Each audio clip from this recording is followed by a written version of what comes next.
लेकर जिस पर हर तरह की भ्रांति फैलाई जा रही है और जिस पर यह बताना जरूरी है कि हम इसके बारे में क्या सोचते हैं और क्यों सोचते हैं, इस मुद्दे को लेकर आपके सामने आए हैं। आम आदमी पार्टी की जब काली करतूतें पकड़ी जा रही हैं तो रोना, शोर मचाना, हाय तौबा करना, षड्यंत्र चिल्लाना, यह एक अलग मामला है। हम इस मंच से दो ही बातें कहना चाहते हैं। यह शराब का मामला है, यह शिक्षा का मामला नहीं है। शराब की बात हो रही है, शिक्षा पर छुपने का काम मत कीजिए, यह गलत है, यह सर्वथा पाप है। मेरे साथ दिल्ली प्रदेश कांग्रेस कमेटी के अध्यक्ष अनिल जी हैं, वो आपसे बात करेंगे, लेकिन उसके पहले बस मैं दो ही चीजें कहना चाहती हूं। जब दिल्ली शहर में लोगों के सिर पर मौत का साया मंडरा रहा था और लोग बिना ऑक्सीजन के बेदम होकर तड़प तड़प कर दम तोड़ रहे थे, तब दिल्ली की अरविंद केजरीवाल जी की आम आदमी पार्टी की सरकार शराब की नीति पर काम कर रही थी। यह प्राथमिकता है इस सरकार की। इस सरकार की प्राथमिकता यह है कि 25 साल से, उस वक्त जब कोरोना से यह शहर जूझ रहा था और त्राहिमाम मचा हुआ था, विफलता केजरीवाल जी की भी है, उतनी ही विफलता मोदी जी की भी है। उस वक्त शराब पीने की आयु 25 वर्ष से घटाकर 21 वर्ष करी जा रही थी। 3 बजे सवेरे तक शराब बेची जाए, खुले में शराब पिलाई जाए, यह काम अरविंद केजरीवाल जी की आम आदमी पार्टी की सरकार कर रही थी। तो इस पार्टी के जन्म पर तो संदेह था ही, इसकी राजनीति पर संदेह है, इनके सिद्धांतों पर संदेह है। और हम यह जरूर कहना चाहते हैं कि जिस एजेंसी का दुरुपयोग का यह हवाला दे रहे हैं, यह सच है। एजेंसियों का दुरुपयोग तो भाजपा की मोदी सरकार ने इस तरह किया है कि जब वो सही कार्रवाई भी करते हैं तो वो भी, उस पर भी सवाल उठने लगते हैं। लेकिन इस पूरे मामले की जांच, इस पूरे मामले के खिलाफ आवाज उठाने का काम, इसमें जरा सी भी भ्रांति ना हो, भारतीय जनता पार्टी ने नहीं किया, दिल्ली के उनके 7 सांसदों ने नहीं किया, उनके सदन के नेता ने नहीं किया, 8 एमएलएज ने नहीं किया। इस पूरे प्रकरण पर प्रकाश डालने का काम, इस पर कार्रवाई करने की बात सिर्फ और सिर्फ कांग्रेस पार्टी ने दिल्ली शहर में करी। मैं चाहती हूं कि सबसे पहले अनिल जी आपको क्रमवार तरीके से साक्ष्यों के साथ यह बताएं कि कितनी काली करतूत कोरोना काल के टाइम पर अरविंद केजरीवाल जी की सरकार कर रही थी शराब पर। और यह शिक्षा की बात नहीं, यह शराब की बात है। शिक्षा के पीछे मत छुपिए। धन्यवाद सुप्रिया जी। इस प्रेस वार्ता में मेरे साथ अलका लांबा जी भी, हमारे दिल्ली कांग्रेस की वरिष्ठ नेता हैं, वो भी उपस्थित हैं।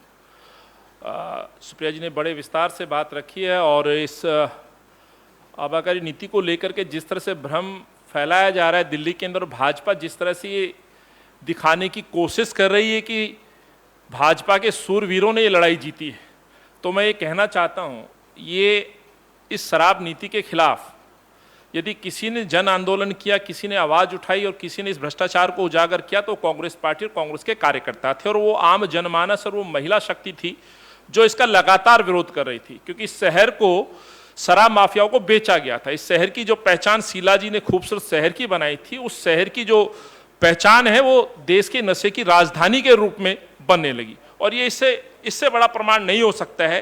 ये हरदीप पुरी साहब के साथ वो एक डेलीगेशन है हमारा जो जाकर के मिला था, और ये डेलीगेशन में मेरे साथ कांग्रेस के वरिष्ठ नेताओं के साथ साथ हमारे पूर्व अध्यक्ष श्री सुभाष चोपड़ा जी भी इसमें उपस्थित रहे।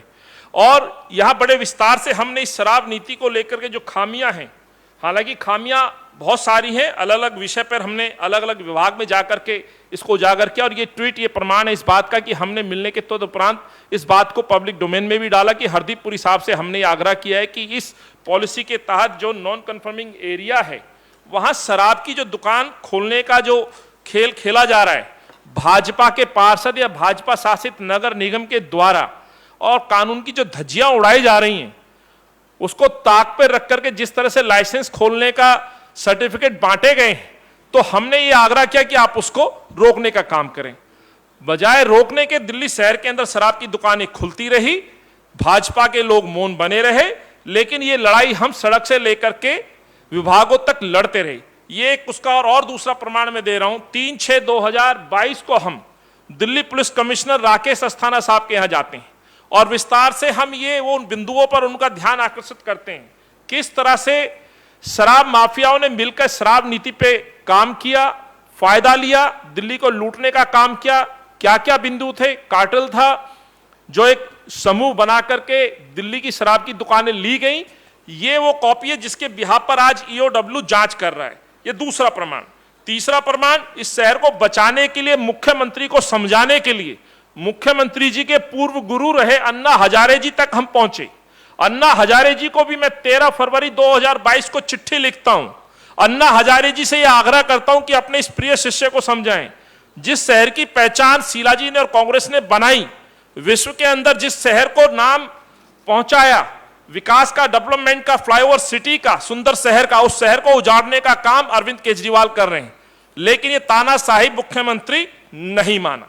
लेकिन अफसोस ये होता है साथियों, जो सुप्रिया जी ने बात कही, आज मैं देख रहा हूं पिछले 2 दिनों से भाजपा के जो सूरवीर सांसद एमएलए उतरे हुए हैं और बड़े बड़े दावे कर रहे हैं। मेरा प्रश्न उनसे है, जैसे सुप्रिया जी ने कहा कि जब देश के अंदर और दिल्ली के अंदर कोरोना फैल रहा था, लोग ऑक्सीजन के लिए तड़प रहे थे, बेड के लिए तरस रहे थे, अस्पतालों के बाहर मौतें हो रही थी, बेड नहीं मिल रहे थे, मेडिसिन की कालाबाजारी हो रही थी, उस समय मुख्यमंत्री और ये शराब मंत्री सिसोदिया और शराब माफिया मिलकर के इस पॉलिसी पे काम कर रहे थे।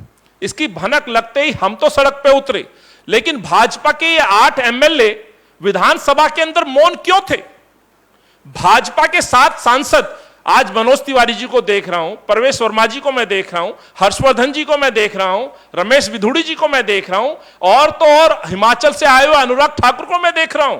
बड़ी बड़ी बातें कर रहे हैं, लेकिन ना तो 7 सांसदों ने, ना 8 एमएलए ने, 3 मेयर, 150 से ज्यादा इनके निगम पार्षद, किसी एक व्यक्ति ने इस सरकार के खिलाफ 4 शब्द की शिकायत तक नहीं की। क्यों नहीं की? इन प्रश्नों का जवाब भाजपा को देना चाहिए।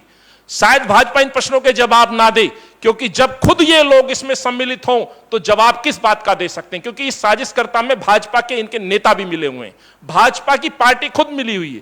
कैसे मिली हुई है? उस साजिश का पर्दाफाश मैं कर रहा हूं साथियों, क्योंकि इसमें बहुत बड़ा फायदा भाजपा के कार्यालय को भी मिला है। और ये वो पत्र है जो मैं दिखा रहा हूं भारतीय जनता पार्टी का। ये भारतीय जनता पार्टी के द्वारा चीफ इलेक्शन कमिश्नर को रिपोर्ट जो सबमिट होती है, donation list of BJP above 20,000 for a year ending 1/4/2020 से 31/3/2021 तक का, ये मेरा ये लेटर नहीं है, ये बीजेपी कार्यालय का है। इसमें आप देखेंगे इस भाजपा को लगातार एक कंपनी चंदा देती है। इस कंपनी का नाम मैं पढ़ रहा हूं, ये कंपनी है सोम डिस्टिलरी प्राइवेट लिमिटेड, सोम डिस्टिलरी प्राइवेट लिमिटेड। ये सोम ग्रुप की कंपनी है। इसको चंदा दिया जाता है, एक बार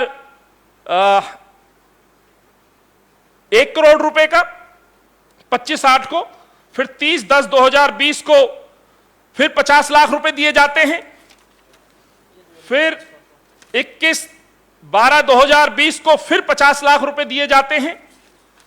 और इस तरह से इस कंपनी के द्वारा भाजपा को एक मोटी रकम चंदे के रूप में दी जाती है।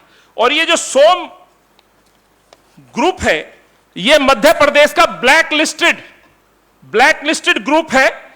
इस ग्रुप की जो कंपनी है, सोम ग्रुप मध्य प्रदेश की जो ब्लैक लिस्टेड कंपनी जो मैंने आपको कहा, इसी सोम ग्रुप की shell company Raisen limited company. Raisen एक मध्य प्रदेश का जिला है जिसके नाम पर यह कंपनी रजिस्टर्ड है, और इन दोनों कंपनियों का एड्रेस एक ही है। तो इसको जोन 13 में काम दिया गया। जोन 13 के अंदर कम से कम 20 से 25 दुकानें दी गई, और भाजपा अपने इलेक्शन कमीशन में डोनेशन की जानकारी में खुद खुलासा कर रही है इस बात की। लेकिन अफसोस यह होता है कि सीबीआई की एफआईआर की कॉपी में इसका नाम नहीं है। आखिर क्यों नहीं है? यह तो एक ऐसा उदाहरण है जो मैंने आपके सामने प्रस्तुत किया है कि भाजपा को क्या जो डोनेशन थी, क्या चुप रहने की डोनेशन थी? क्या शराब माफियाओं के साथ मिलकर के इस शहर को बेचने की साजिश में भाजपा के नेता भी सम्मिलित थे? क्या ये केवल और केवल जो व्हाइट का जो हमने आज आपके सामने ट्रांजैक्शन रखा है, क्या इसके अलावा भी और कुछ लेन देन हुआ है? क्या ईडी, क्या सीबीआई, क्या ये इसकी भी जांच करेगी, या केवल कांग्रेस के नेताओं को ईडी के संबंध जाते रहेंगे? तो आज सवाल ये उठता है, सोम ग्रुप ने बीजेपी को कितना पैसा दिया, कितना डोनेशन दिया। भाजपा के सूरवीर जो नेता 2 दिन से उतरे हुए हैं, ये क्या इस बात पर कुछ बोलेंगे, जवाब देंगे? ये मेरा आपसे कहना है। दूसरा, जो कार्टेल की बात हो रही है सीबीआई जांच में, आप बार बार देख रहे हैं साथियों, हमने पहले लगातार ये बात कही है। पंजाब के एक शराब और अकाली के पूर्व मंत्री रहे शराब माफिया दीप मल्होत्रा का जिक्र मैं बार बार कर रहा हूं, जिसकी 2 कंपनियां हैं, जिसमें एक इनोवा गारमेंट्स के नाम से भी है, जिसको लगातार, जिसमें ईओडब्ल्यू भी जांच कर रही है। उसमें किस तरह से कार्टेल तैयार हुआ, मैंने इसको बकायदा आपके सामने पूर्व में रखा है। आज मैं दूसरे कार्टेल की बात कर रहा हूं। इस कार्टेल में आप देखेंगे किस तरह से मनी ट्रेल हुआ, उसका खुलासा मैंने किया है। और कार्टेल में भी जिस तरह से पैसे डाले गए, एक बालाजी ग्रुप है, बड़े चालाकी से इस पूरी दिल्ली को, शराब माफिया को बेचा गया। बेचने का काम सिसोदिया और दिल्ली के मुख्यमंत्री ने किया। यह सीबीआई की प्रथम दृष्टि में जांच में पूरी तरह से स्पष्ट हो गया है। और यही मैं आज आपके सामने इसको विस्तार से रखने चाह रहा हूं। बालाजी ग्रुप की मजुंटा, जिसके मालिक श्रीनिवास रेड्डी की कंपनी है, जो मैन्युफैक्चरर भी है, डिस्टिलर भी है, और आंध्रा तमिलनाडु से जिसका संबंध है। और इसकी जो उत्पादक कंपनी है नीचे यूनाइटेड स्पिरिट्स है, एनरिका है, पर्ल डिस्टिलरी है। अफसोस ये होता है कि Magenta agro farm private limited को और पिक्सी इंटरप्राइजेज प्राइवेट लिमिटेड को जॉन 4 और जॉन 23 और जॉन 32 का लाइसेंस दिया गया है। सेल कंपनियों को जिस तरह से ये काम दिया गया है, जिसके मालिक रेड्डी साहब है, लेकिन पर्दे के पीछे, सच्चाई में जो इस पर्दे के पीछे जो व्यक्ति, जो समूह काम कर रहा था, वो Indospirit group promoter Sameer Mahendru और गीतिका महेंद्रू है। ये समीर महेंद्रू, गीतिका महेंद्रू, ये वो लोग हैं जो कि पहले से ब्लैक लिस्टेड है। इनको मालूम था कि इनको काम नहीं मिलेगा, तो इन्होंने साजिश के तहत एक कार्टेल तैयार किया। और कार्टेल के तहत पैसे का लेन देन मैं इस ग्राफिक्स के माध्यम से आपको समझाने की कोशिश करूंगा। और ये ग्राफिक्स भी मैं आपको दूंगा, किस तरह से महेंद्रू और उसकी वाइफ गीतिका महेंद्रू ने किस तरह से पैसे को कंपनियों में डाला और काम इस दिल्ली शहर के अंदर लिया। ये वो ग्राफिक्स है जो मैंने आपको दिखाया। बड़े चालाकी से इन्होंने खाओ गली रेस्टोरेंट, उसको भी 2 जोन दिए गए, 2 और 3 उसको लाइसेंस मिले, जो कि ब्लैक लिस्टेड थी, जिसका मैंने आपको जिक्र किया। और ये चार्ट के माध्यम से आपको मैंने बताया है कि किस तरह से पैसे को घुमाया गया। पैसे अलग अलग कंपनियों में शेयर के माध्यम से डाला गया और पैसा सीधा ये रेड्डी परिवार, जिसमें उसकी धर्मपत्नी और खुद रेड्डी जी अपनी सेल कंपनियों के माध्यम से दिल्ली में टेंडर लेते रहे। ये बैंक स्टेटमेंट की कॉपी हमारे पास है, किस तरह से खाओ गली द्वारा ईएमडी 60 करोड़ रुपए 2 जोन को दिया गया। उसमें 20 करोड़ रुपए की जो राशि है खाओ गली ने इंडोस्पिरिट ग्रुप से लिया है। यह कैसे संभव हो सकता है कि 2 अलग अलग ग्रुप और किसी को पैसे दे रहा है? कहीं ना कहीं ये महेंद्रू परिवार अपने पैसे को दूसरी सेल कंपनियों के माध्यम से, जो इस प्रक्रिया में एलिजिबल हो सकते थे, उनको पैसे देते थे, काम लेते थे, ठेके लेते थे। उस पर सारा जो आधिपत्य था वो महेंद्रू परिवार का था, जो कंपनी पहले से ब्लैक लिस्टेड थी।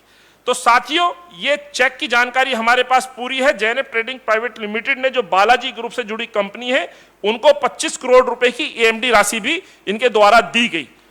सीबीआई की जो एफआईआर है, जिसमें अमित अरोड़ा, दिनेश अरोड़ा, अर्जुन पांडे का नाम मनीष सिसोदिया के नजदीकी बताया गया है, इसमें 1 करोड़ रुपए समीर महेंद्रू दिनेश अरोड़ा के खाते में ट्रांसफर करते हैं। 1 करोड़ रुपए समीर महेंद्रू दिनेश अरोड़ा के। ये दिनेश अरोड़ा के कई फोटोग्राफ्स और जो रिश्ते हैं, मैं समझता हूं आज आपके सामने है, पूरे पब्लिक डोमेन में है। उनके रिश्ते पूरे जगजाहिर हो चुके हैं। और समीर महेंद्रू अर्जुन पांडे को 2 से 4 करोड़ रुपए भी देते हैं। ये बात भी पब्लिक डोमेन में आ चुकी है। तो अब ये जो पहला पार्ट हमने रखा कार्टेल का, जो दूसरा पार्ट रखा है, इसमें पूरी तरह से ये सिद्ध हो जाता है कि शहर को पूरी तरह से शराब माफिया को बेचने का काम मनीष सिसोदिया ने किया है। और मैंने ये पहले ही कहा था कि आम आदमी पार्टी पंजाब गई थी पंजाब को नशा मुक्त करने के लिए, लेकिन ये पंजाब को तो नशा मुक्त नहीं कर पाए। इन्होंने दिल्ली को, इस शहर को, इस राजधानी को नशे की राजधानी बना दिया। और मैं बार बार कहता रहा हूं कि इस शहर का, इस दिल्ली का शराब मंत्री यदि कोई है तो मजीठिया दिल्ली का कोई है तो मनीष सिसोदिया ही मजीठिया है। जिस पंजाब में मजीठिया को शराब माफिया कहा जाता था, वो दिल्ली का वित्त मंत्री, शराब मंत्री मनीष सिसोदिया है। यह मैं कहना चाहता हूं। तो शराब माफिया के साथ जो सवाल है मेरे आज इस प्रेस वार्ता से जो सवाल घूम रहे हैं, मैं कहना चाहता हूं कि प्रमुख इस शराब माफिया के कार्टेल का प्रमुख जो सिसोदिया क्यों फ्री घूम रहा है, सवाल इस बात का है। सीबीआई आखिर कब तक ये खेल खेलेगी? सीबीआई की कार्रवाई पे भी मेरे प्रश्न हैं। आज लुकआउट नोटिस जारी किया, इसको गिरफ्तार क्यों नहीं किया जा रहा है? दूसरा, मंत्रिमंडल में सिसोदिया जी अब तक क्यों बने हुए हैं? 18 उनके पास महकमे हैं, 18 महकमे। और माफ करना, ये जानकर आपको आश्चर्य होगा, दिल्ली का एकमात्र मुख्यमंत्री शायद आज तक के इतिहास में है जिसके पास कोई भी विभाग नहीं है। मेरा यह दावा है, पूरी सोची समझी रणनीति के तहत अरविंद केजरीवाल ने 2013 से ही अपने आप को शायद इन्हीं सब बातों की वजह से मुख्यमंत्री बने रहने के साथ साथ विभागों से दूर रखा है कि मैं अपने सहयोगियों से भ्रष्टाचार कराऊं, पूरा खेल खेलूं, पैसा इकट्ठा करूं, लूटूं और मैं इन आरोपों से बचा रहूं। अन्यथा ऐसा आज तक नहीं हो सकता कि कोई मुख्यमंत्री के ओहदे पे बैठा हो और उसके पास कोई विभाग ना हो। तो 40 चोर स्पष्ट क्यों ना माने कि अली बाबा जो इसमें जो भ्रष्ट जो सबसे बड़ा महत्वपूर्ण व्यक्ति है वो केजरीवाल है, क्योंकि इनके पास लगातार मैं एक बयान सुनता हूं। अंत में ये कहना चाहता हूं कि बार बार आम आदमी पार्टी कहती है कि पूर्व जांच में क्या निकला, पूर्व जांच में क्या निकला, तो कहना चाहता हूं कि पूर्व जांच में आप क्या चाहते हैं, क्या निकलना चाहिए? इतने इनके मंत्रियों के पास एक्शन हुए हैं खिलाफ, लगभग 80% मंत्री या तो जेल जा चुके या उन पर संगीन आरोपों में वो संलग्न है, जिसमें खासतौर से इनके पूर्व कानून मंत्री जितेंद्र तोमर जो कानून मंत्री थे उनका टिकट काट दिया गया। क्यों कटा भाई? और क्या चाहते हैं आप? आज वो फर्जी डिग्री में आरोपित हैं। संदीप कुमार महिला शोषण से लेकर के राशन कार्ड को लेकर के बर्खास्त हुए, मंत्रिमंडल से बर्खास्त हुए। असीम अहमद खान भ्रष्टाचार के मामले में मंत्री पद से हटाए गए। सत्येंद्र जैन 3 महीने से जेल में है। अमानतुल्लाह खां पर वक्फ बोर्ड घोटाले में जांच चल रही है। कैलाश गहलोत पर जो परिवहन मंत्री हैं 4000 करोड़ से ज्यादा का डीटीसी घोटाला है, उसमें शिकायत चल रही है। मनीष सिसोदिया पे कई और अन्य मामलों में भी जांच चल रही है। और मनीष सिसोदिया के जो क्षेत्र की खुद की जो निगम पार्षद जिसका टिकट मनीष सिसोदिया ने दिया, उसको भी रंगे हाथों सीबीआई ने पकड़ा। तो आखिर केजरीवाल जो बार बार ये कहते हैं कि पहले भी रेड पड़ी, क्या निकला क्या निकला, तो मैं पूछना चाहता हूं और इससे ज्यादा और आप क्या लेंगे? 80% से ज्यादा मंत्री आपकी जेल की हवा खा चुके हैं। तो साथियों, जो आज हमने बात रखी है वो भाजपा का जो दोहरा चरित्र है, मैं भाजपा की जो नीयत है उसको मैंने उजागर किया। आखिर भाजपा मौन बनी क्यों रही? 8 एमएलए, 7 सांसद, 3 मेयर, सैकड़ों उनके पार्षद आखिर चुप क्यों थे जब यह नीति बनाई जा रही थी? कहीं पे 4 लाइन की शिकायत इनके प्रदेश अध्यक्ष ने क्यों नहीं की? जो मेरी साथी आदरणीय सुप्रिया जी ने बात कही, इन प्रश्नों के जवाब क्या भाजपा देगी?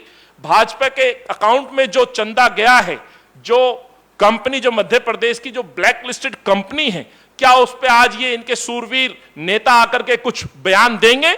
इन प्रश्नों के जवाब शायद जनता को देने चाहिए। धन्यवाद।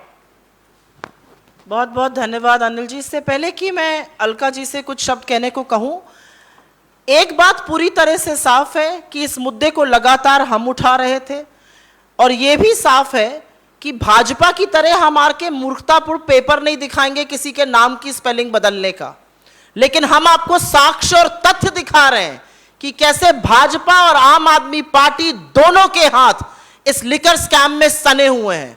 अब जवाबदेही ना सिर्फ आपकी, भाजपा की भी तय होगी। अलका जी। धन्यवाद। मैं एक बात को दोबारा दोहरा रही हूं, भारतीय राष्ट्रीय कांग्रेस का बिल्कुल यह मानना है कि केंद्र की भाजपा सरकार संवैधानिक संस्थाओं का दुरुपयोग अपने राजनीतिक विरोधियों के खिलाफ, खासतौर से कांग्रेस के खिलाफ कर रही है। लेकिन जब केंद्र की ये संवैधानिक संस्थाएं सही काम भी कर रही हैं तो गलत लग रहा है। ये सही है, हम मानते हैं कि भ्रष्टाचार आम आदमी पार्टी की आबकारी नीति में हुआ है। इसके पूरे सबूत दिल्ली प्रदेश के अध्यक्ष अनिल चौधरी जी ने आपके सामने रखे। सवाल पूछते हैं, सीबीआई की जांच के डर से, जांच के बाद ही दिल्ली की आम आदमी पार्टी सरकार ने इस नीति को वापस क्यों लिया? और उस नीति को जिसे ये शीला दीक्षित जी की भ्रष्ट नीति बताते थे जब वो सत्ता में थी, उसे ही लागू क्यों किया? अगर आपकी ये शराब नीति ईमानदारी वाली, लाभ देने वाली थी करोड़ों रुपयों का, और जो आपका दावा था कि आपने मोहल्लों में सभाएं करके महिलाओं से पूछकर नीति लागू की है, तो अपनी इस नीति को आपको वापस क्यों लेना पड़ा? यह सवाल आज उठ रहा है। ठीक कहा मेरी सहयोगी ने, बात शिक्षा नीति की नहीं है, बात शराब नीति की है। और आप अपनी इस भ्रष्ट शराब नीति को लेकर शिक्षा नीति के पीछे छुपना चाह रहे हैं। आपकी क्या है शराब नीति? कह रहे हैं मनीष सिसोदिया जी वो तो बच्चों का भविष्य बना रहे थे, इसलिए उनको टारगेट किया जा रहा है। अरे एक के साथ एक शराब की बोतल मुफ्त में देकर आप भविष्य बना रहे थे। शराब पीने की उम्र कम करके आप बच्चों का भविष्य बना रहे थे। ड्राई डे कम करके आप भविष्य बना रहे थे। देवली विधानसभा दिल्ली की नजारा देखा हमने। महिलाएं जब विरोध कर रही थी कि मोहल्लों में, इलाकों में नियम कानूनों को ताक में रखकर अरविंद केजरीवाल जी शराब के ठेके खोल रहे थे, तो महिलाओं ने जब विरोध किया तो महिला मार्शल से उन्हें पिटवाया जाता है। बात आती है कि कांग्रेस पे ईडी सीबीआई की रेड हुई, तब गलत अब सही क्यों? कांग्रेस परिवार है। राहुल गांधी जी, सोनिया गांधी जी हमारे परिवार के सदस्य हैं। हमें भरोसा है कि हमारे परिवार के सदस्य ने कोई भ्रष्टाचार नहीं किया, तो पूरा कांग्रेस का परिवार देश के कोने कोने से अपने उस परिवार के वरिष्ठ सदस्य श्रीमती सोनिया गांधी जी, राहुल गांधी जी के साथ ताकत के साथ खड़ा है, सड़कों पर लड़ रहा है। पर अरविंद केजरीवाल जी, दिल्ली देश जानना चाहता है आपके स्वास्थ्य मंत्री को ईडी ने मनी लॉन्ड्री के केस में 2 महीने से जेल में बिठाया हुआ है, और इन 2 महीनों में दिल्ली पूछ रही है अरविंद केजरीवाल जी कि आप कांग्रेस की तरह, आपका कार्यकर्ता कांग्रेस के कार्यकर्ताओं की तरह, आपके विधायक कांग्रेस के विधायकों की तरह अपने नेता के समर्थन पे एक बार भी सड़क पर क्यों नहीं दिखे? आपने तो मनीष सिसोदिया जी को दूध में से मक्खी की तरह निकालकर फेंक दिया है। एक बार नहीं निकले, अगर वो निर्दोष हैं। आप इसलिए नहीं निकले क्योंकि आपको पता है कि मनीष सिसोदिया और आपके स्वास्थ्य मंत्री सत्येंद्र जैन और उससे पहले पंजाब के स्वास्थ्य मंत्री जो वो भी जेल में हैं, सबने भ्रष्टाचार किया है। बात करती हूं अब 2024 की। कितना भद्दा मजाक है कि 2024 का सेट किया जा रहा है नैरेटिव। ये तो प्रधानमंत्री नरेंद्र मोदी जी और अरविंद केजरीवाल की लड़ाई है। कांग्रेस इसे मानती है ये 2 ठगों की बीच की लड़ाई 2024 बनाने की एक कोशिश है कि बड़ा ठग देश का और छोटा ठग देश का लड़ेगा। बड़े ठग ने क्या किया? बड़े ठग ने पूंजीपति मित्रों के साथ मिलकर देश के बैंकों को चूना लगाया। छोटा ठग शराब नशा माफियाओं के साथ मिलकर दिल्ली को खजाने को 144 करोड़ का चूना लगा रहा है। और ये किसने कहा? दिल्ली सरकार के मुख्य सचिव की रिपोर्ट के आधार पर दिल्ली के एलजी ने सीबीआई को जांच सौंपी है। लास्ट बात कर रही हूं, नैतिकता थोड़ी भी बची हो। याद है हमें रामलीला मैदान, याद है हमें अन्ना आंदोलन, याद है हमें डॉक्टर मनमोहन सिंह जी और शीला दीक्षित जी का इस्तीफा मांगते थे। नैतिकता नैतिकता, आज नैतिकता आपकी तेल लेने चली गई, पूछेंगे कहां गायब हो गई? मर गई नैतिकता। थोड़ी भी नैतिकता दिल्ली के मुख्यमंत्री, आम आदमी पार्टी के कन्वीनर अरविंद केजरीवाल जी अगर आप में बची है तो भारतीय राष्ट्रीय कांग्रेस आपसे अभी और इसी वक्त तुरंत मांग करती है कि आपके स्वास्थ्य मंत्री जो पिछले 2 महीने से जेल में हैं, सत्येंद्र जैन जी, वो और दिल्ली के उप मुख्यमंत्री जो शराब नीति के पूरे भ्रष्टाचार में सबूतों के साथ लिप्त पाए गए हैं, उनका तुरंत मंत्री पद से इस्तीफा लिया जाए। उन्हें कानून का सामना करने को कहा जाए, क्योंकि सीबीआई ने जो लुकआउट नोटिस आज जारी किया है वो 12 घंटे की छानबीन, 12 लोगों के खिलाफ एफआईआर, जिसमें प्राथमिकता पे पहला नाम दिल्ली के उप मुख्यमंत्री का है, लुकआउट नोटिस साबित करता है सबूत हैं। अपराधी जो आरोपी हैं उनमें डर है और वो देश छोड़कर भाग सकते हैं। ये हमें भी लगता है, इस कार्रवाई को हल्के में ना लिया जाए। लास्ट शब्द कह रही हूं, बहुत लंबा नहीं करूंगी। गुजरात और हिमाचल का चुनाव सर पे खड़ा हुआ है। जहां जहां भाजपा को लगता है कि आम आदमी पार्टी के जाने से उन्हें लाभ होता है, जैसे कि हमारे सामने अभी उत्तराखंड और गोवा का चुनाव था, लाभ हुआ, दोनों तरफ भाजपा हार रही थी, सीधा मुकाबला कांग्रेस के साथ था। आम आदमी पार्टी गई, भाजपा को जिताया और उनके गोवा के मुख्यमंत्री के उम्मीदवार तो भाजपा में ही चले गए। अभी यहां पर भी यही खेल ना हो जाए कि सीबीआई को समझौते का एक जरिया बनाया जाएगा। ये हमें लगता है कि चुनाव गुजरात का है, चुनाव हिमाचल का है, दोनों का एक खेल ना हो, सीबीआई फुटबॉल ना बने, ये जांच फुटबॉल ना बने, दूध का दूध पानी का पानी हो। इसलिए सीबीआई की साख का भी सवाल है। सीबीआई से उम्मीद करते हैं कि आपने जो छापेमारी की, जो सबूत इकट्ठे किए, जो एफआईआर की है, फास्ट ट्रैक में इस पे जांच को पूरा करके अपनी साख को भी बचाएं और दोषियों को जेलों की सलाखों के पीछे जो है वो भेजने का काम करें। धन्यवाद।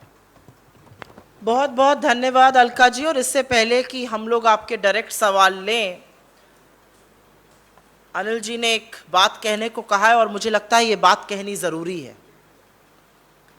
जब इस लिकर पॉलिसी के खिलाफ, जब शराब के इस गोरख धंधे के खिलाफ हम सड़कों पर थे, तो आज जो मैदान में शूरवीर उतरे हैं वो कहां थे? कांग्रेस ठेके बंद करने के लिए आंदोलन कर रही थी, भाजपा के सांसद मनोज तिवारी जी गाना रिकॉर्ड कर रहे थे, रिंकिया पप्पा या भगवान जाने कौन सा, गौतम गंभीर कमेंट्री कर रहे थे जब इस शहर के लोग कोविड से जूझ रहे थे, जब मास्टर प्लान की धज्जियां हो रही थी, तो अनिल चौधरी जी जैसे लोग और वरिष्ठ नेता कांग्रेस के हरदीप पुरी से मिलकर उनको इसको खत्म करने को कह रहे थे और हमारे काउंसलर धरना दे रहे थे। भाजपा के सांसद और विधायक, और एक नहीं 7 सांसद हैं, यहां से 8 विधायक हैं, उनके सांसद, विधायक और काउंसलर डीडी और एमसीडी के जरिए लाइसेंस बांटने का काम कर रहे थे। हम जांच एजेंसी से मिल रहे थे। भाजपा क्यों छुपकर बैठी रही? क्यों नहीं एलजी से मिलने गई? क्यों नहीं शिकायत करी? और अंत में जब हम सड़कों पर कांग्रेस के पोल खोल यात्रा को निकाल रहे थे, सड़कों पर उसके बाद भी थे, ठेके खोलने का विरोध कर रहे थे, तब विधानसभा में विधायक चुप बैठे रहे। और अगर आपको विधानसभा में बोलने का नहीं मौका मिला भारतीय जनता पार्टी को, तो उसके बाद आप सड़कों पर क्यों नहीं उतरे? दिक्कत की बात यह है कि इस भ्रष्टाचार में आप तो पूरी तरह से धसी हुई है, लेकिन उतने ही हाथ भारतीय जनता पार्टी के भी सने हैं और आज मजबूरन आकर उसके खिलाफ बोलना पड़ रहा है।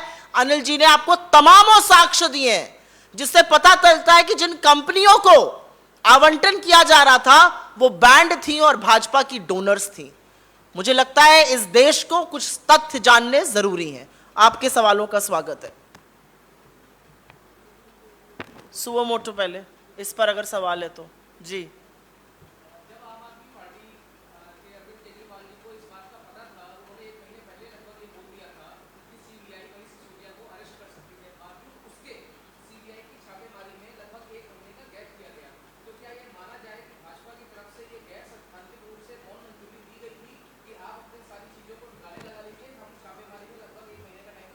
मैं अनिल भाई से कहूंगी वो इसका जवाब दे, लेकिन उसके पहले मैं एक लाइन बोल देती हूं। मौन सिद्धांत की जो आप बात कर रहे हैं, अगर मौन मंजूरी ना होती तो जब ये पूरा गोरख धंधा चल रहा था तो भारतीय जनता पार्टी क्यों मुंह पर टेप लगाकर बैठी थी? कहां थे उनके सांसद? कहां थे उनके विधायक? क्यों कोई यहां पर विरोध नहीं हो रहा था?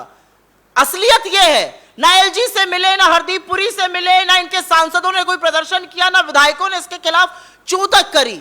साक्ष्य बताते हैं कि डोनर तो वही थे जिनको लाइसेंस मिल रहे थे, तो बेचारे बोलते कहां से? और मेरे हिसाब से एक बात बहुत छोटी है जिसका अलका जी ने को उल्लेख किया था। बात सिर्फ एक है, ये सिक्के के 2 पहलू हैं, एक बड़ा रिचार्ज है और एक छोटा रिचार्ज है। इनके सिद्धांतों में, इनकी ठगी में कोई अंतर नहीं है। अनुल जी एक मैं इसको कंप्लीट कर दूं। आपने जो बात कही, देखिए ये सच है, सीबीआई को जिस गति से कार्रवाई करनी चाहिए थी वो नहीं हुई। लेकिन हाँ, मैं एक बात के लिए दिल्ली के अभी जो वर्तमान जो एलजी साहब हैं उनका आभार जरूर व्यक्त करूंगा। लेकिन हाँ, मैं ये उम्मीद रखता हूं कि आगे भी इसी गति से कार्रवाई होगी। इसमें मौका मिला है सरकार को, लेकिन कुछ चीज़ें अभी भी रिकॉर्ड पे ऐसी है जिसको मिटाया नहीं जा सकता, जिसमें सीबीआई ने माना है। कुछ चीज़ें हैं जो हो सकता है डिले की वजह से आम आदमी पार्टी के मंत्री और जो नेता हैं जो इसमें संलिप्त हैं उन लोगों ने कुछ चीज़ों को हटाया, लेकिन अपराधी अपने अपराध के साक्ष्य छोड़ के जाता है। आज जिस तरह से लुकआउट नोटिस जारी किया है, सवाल ये कि आप इस तरह का लुकआउट नोटिस जारी करना, ये इवेंट क्यों बना रहे हैं? सीधा उसको पकड़ना चाहिए, सलाखों के पीछे डालना चाहिए, ये सबसे बड़ी बात है। अलका जी ने जो बात कही है, हम पहले दिन से कह रहे हैं कि आम आदमी और बीजेपी में कोई फर्क अंतर नहीं है। याद होगा इसी शहर में 15 साल शीला जी ने इस शहर को बनाया, परिवार की तरह बनाया, इस शहर को नई पहचान और नई ऊंचाइयों पर हम लेके गए। रत्ती भर आरोप आक्षेप नहीं थे 15 साल में। ऐसा क्या हुआ 7 साल के अंदर 80% से ज्यादा इनके मंत्री जेल की हवा खा चुके हैं। और बार बार मंत्री जी बेशर्मी से मुस्कुरा के कहते हैं कि पहले भी जांच हुई, रेड पड़ी, क्या निकला? अरे क्या निकला? 80% से ज्यादा मंत्री जेल की हवा खा चुके हैं, पद छोड़ चुके हैं। और आप वही मुख्यमंत्री हैं जो रामलीला मैदान में खड़े होकर के एक एक मंत्री को सर्टिफिकेट दिया करते थे, कोहिनूर बताया करते थे। तो आज जितेंद्र तोमर फर्जी डिग्री में 420 में गया, सत्येंद्र जैन 3 महीने से जेल में है। तो स्वाभाविक है पूरा का पूरा सिस्टम अपने आप को दूर रखते हुए बेचने का काम अरविंद केजरीवाल के इशारे पे दिल्ली में हुआ है।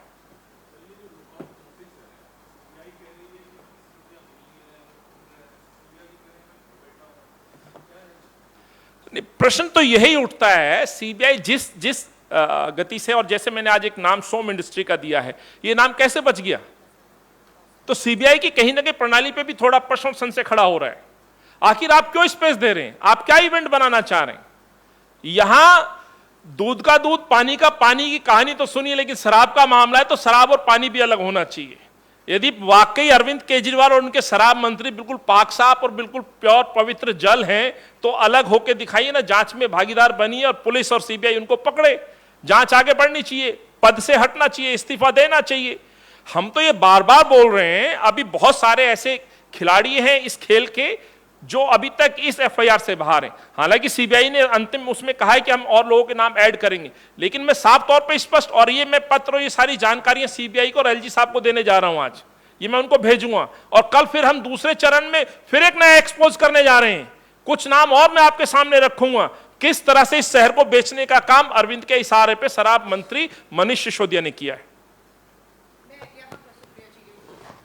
अभी हम लोग प्रेस वार्ता से पहले साथ में बैठे हुए थे और अरविंद केजरीवाल जी का ये वाक्य सुन रहे थे कि मनीष सिसोदिया जी शिक्षा नीति अच्छा काम किया, फंसाया जा रहा है। तो एक खिलाड़ी दिल्ली के हैं, उनका जिक्र हम लोग कर रहे थे। वो प्लेयर ने मेडल जीता, कंधे पर तिरंगा था, देश दिल्ली ने सर आंखों पर बिठाया, फिर एक अपराध में वो पकड़े गए और इस समय तिहाड़ में है। तो अब क्या करें? मेडल जीता, कंधे पर तिरंगा था, उनके अपराध को माफ करके, उनकी सजा माफ करके उनको तो बाहर आना चाहिए। तो अरविंद केजरीवाल वही कर रहे हैं। बात शिक्षा नीति नहीं, शराब नीति की है। शिक्षा नीति पर आपको बहुत मेडल मिल गए हैं, आप उसे रखिए अपने सीने पर डालकर, लेकिन जो शराब नीति का अपराध आपने किया है उसकी सजा तो आपको मिलेगी ही मिलेगी। धन्यवाद। कोई और सवाल किसी का? एक मिनट पूछ लें अगर किसी का ना। हाँ बोलिए।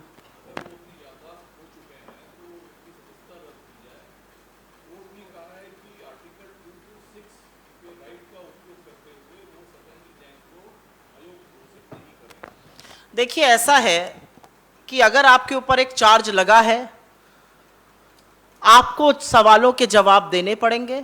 आपने पहले लुकआउट सर्कुलर की बात करी, इस पर भी एक विरोधाभास फैलाया जा रहा है। लुकआउट सर्कुलर का मतलब होता है कि अगर कोई देश छोड़कर एयरपोर्ट से, पोर्ट से बाहर जा रहा है तो उस पर पुलिस निगरानी रखती है।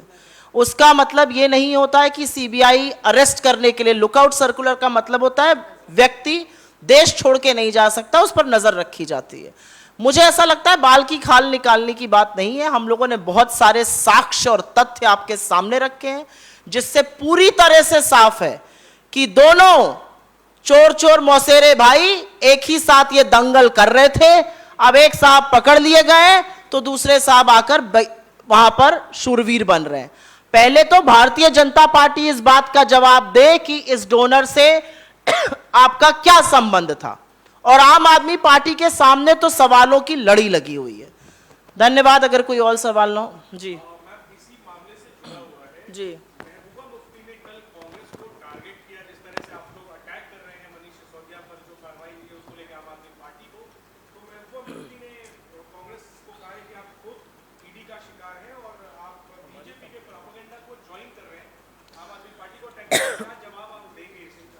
इसके मैं 2 जवाब दूंगी, और ये जवाब पहले दिन मेरे कोलीग्स ने पहले दिन दिया था।